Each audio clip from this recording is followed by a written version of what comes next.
Have you ever noticed that Christians sometimes say weird things? One of the weirdest things I've heard Christians claim is that Satan is out to get them. Well, let me tell you about my really bad morning this past week.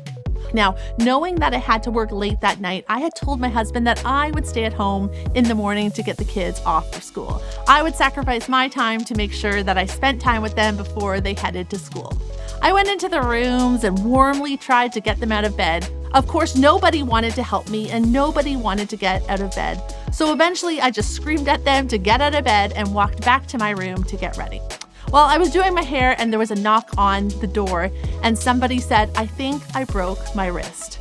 Of course, I checked the wrist. It wasn't broken, but it did need ice. So we went downstairs, got some ice on the wrist, and continued with the morning. Now, this started a fight between the other children that I never take their injuries seriously. And by a couple of minutes, everybody was fighting and everybody was screaming. And our day had barely begun and we were already so far behind.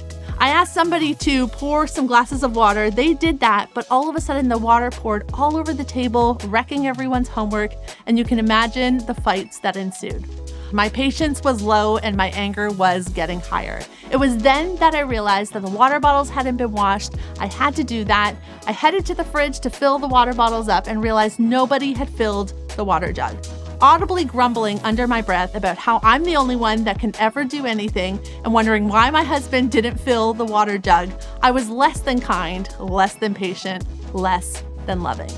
The final straw was after I filled the water jug, I went to return it to the fridge and it slipped out of my hands and 8 liters of water spilled all over my floor. And I'm embarrassed to admit to you the words that came out of my mouth as my 3 children sat at the table and watched this all unfold. So question for you, was I under demonic attack? Was Satan trying to mess up my day? Well, no.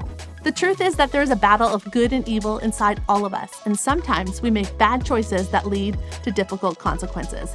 I was just reacting poorly to a really bad morning. Sometimes we just need to own up to our junk and realize, hey, I'm the problem.